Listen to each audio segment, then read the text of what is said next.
found some kinfolk of Lucky Ron's. This is his cousin, Barbara. Do you come out to many of his shows, Barb? Yes, I bump into him all the time. If you have ever been to Ottawa's Downstairs Club on either a Wednesday or a Saturday night, you have probably been fortunate enough to see Lucky Ron, who is like a legend here in Ottawa. And we're fortunate enough tonight on Stage Door to have Lucky Ron sit in with us. Welcome to the show. Oh, thank you very much. First question I want to ask you, and this may be a little obscure, where did the name Lucky come from? Now, you've been playing the club for about 6 years now, and you've always been Lucky Ron. Where did you get the Lucky part? Well, I got it off the guy that did it for 2 months before I started the show. His name was Lucky Jim. He went away for a weekend to Toronto to visit some friends or something else, whatever the heck he was doing, and I took over the show for that Saturday, only scratched out Jim in the poster, put my name on it, did a poster run, and the rest is history. Good for you. So, for the past 6 years, you've been at the Downstairs Club a couple nights a week, minimum. That's a rare occurrence in a city where they book you for such a long period of time. How did that come about, that you've been there for so long? Well, for some strange reason, which I can't put my finger on, it turned out to be sort of popular. And I guess anything gets popular, they like to keep it around as long as they can, you know, for myself and the management and the people down there. I've got no no interest in leaving the thing, so I'll be there for, you know, another 29 years if I can.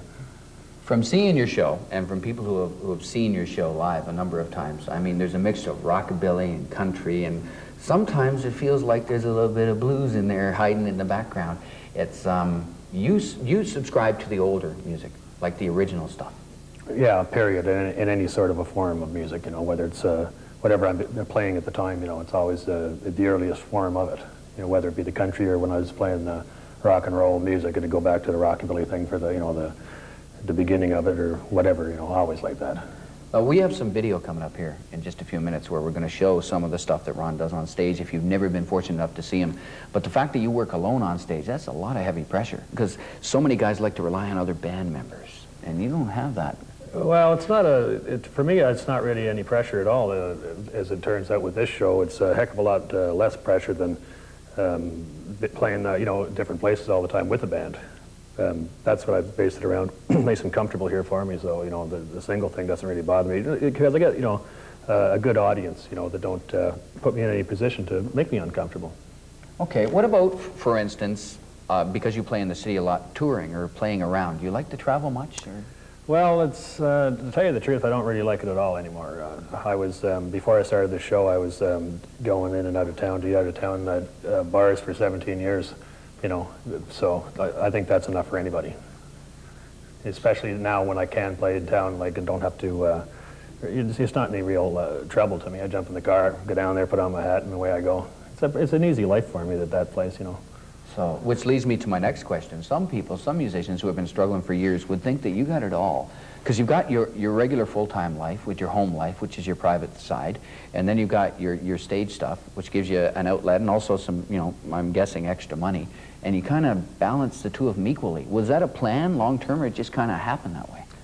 Well, it did happen that way. It wasn't a plan, but the reason it happened that way is because my lack of interest of sacrificing, you know, any of my personal life. I mean, I'm not going to go out and do any sort of traveling to try to make anything, you know, out of myself or out of my musical career and come home with $100 when I can, you know, have to take time off my day job and all that sort of a thing, you know, and that's not, never quit your day job. Even if you're successful at night. Yeah, because that only lasts so long anyways. Okay, it's quickly, because we talked about this before we came to the studio tonight. We were talking about Wayne Ronstadt's Gatineau Clog, which is a big deal here on a yearly basis. And I'd mentioned that I thought you would be perfect for it, and I guess the question that came out of that was my wondering if you think that maybe there should be a different kind of country festival happening here once a year.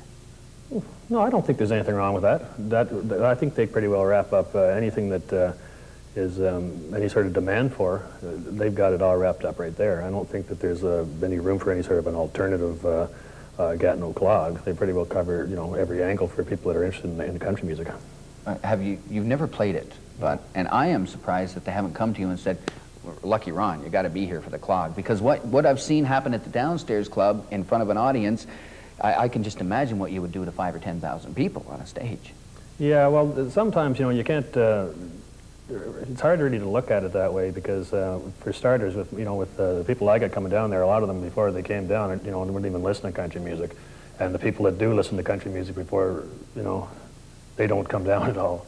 So like the country music listeners don't come to the show at all, period. And then the people that do come down aren't country western listeners, except for on Wednesday nights and Saturday afternoons. Okay. Yeah. Now I got something here that may be a kind of a surprise for you. Can I hold this up here?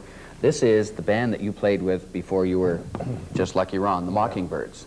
Okay, we got that in the monitor here. What I wanted to ask you, if because so many artists get together with prior accomplices, if maybe you'd like to put the Mockingbirds together for a reunion, maybe a brief tour. Well, the tour thing is definitely out of the question. If we did actually maybe about 6 weeks ago, we did one night with the original version of the Mockingbirds, which is just a little bit different from the one you're looking at by one person. But no, if we put it together again, it'll be another 5, 6 years down the road, and it won't be heavily advertised, especially with the word reunion. It looks when you quit, when a band breaks up and stuff, it looks silly when you come out with this reunion. Get all these big plans of well, this is our last concert or whatever the heck, and next thing you know, you got everybody in the world's coming down to see it that ever liked you or whatever, and the next thing you know, you're cheating them by your reunion. No. Okay, long term for Lucky Ron, let's say in the next couple of years, what would you like to see happen for you? Well, I wouldn't mind putting a big jacuzzi in the house, but musically I don't have really any big plans or any goals or anything that I really like to see. Of course, you'd like to get as popular and loved as much as you can, but I already feel like I've already got that, so the money thing isn't really that important. I don't want to give you the impression that I'm like driving caviar and eating Cadillacs by any means, but I feel like I've already done. If I quit tomorrow, I've already done what I set out to do. Okay. So 2 nights a week from now on, for those of you who have never been to the Downstairs Club, Wednesdays and Saturdays you can catch Lucky Ron. If you're a fan of country music, of dance music, of rockabilly, I'm talking country dance music or rockabilly or story songs, as I like to call them, because I love your Stompin' Tom Connors type stuff. Yeah. The story songs have a lot to do with a good time at the Downstairs Club. So Wednesdays and Saturdays, by all means, head down, catch Lucky Ron. Thanks for coming in tonight. Oh, it's my pleasure. And for everybody who hasn't seen you, we have some video for you now. Roll. Go ahead. We got it. Thank you very much. My name is Lucky Ron.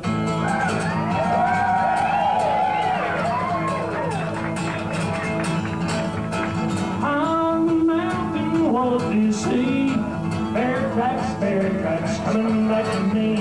Think out your auto before it's too late, 'cause the bear's got a little piggy heading through the gate. He's big around the middle and he's wide across the road, running 90 miles an hour, taking 30 feet a jump. Ain't about baby pot and he's never been free. Some folks say he looks a lot like me.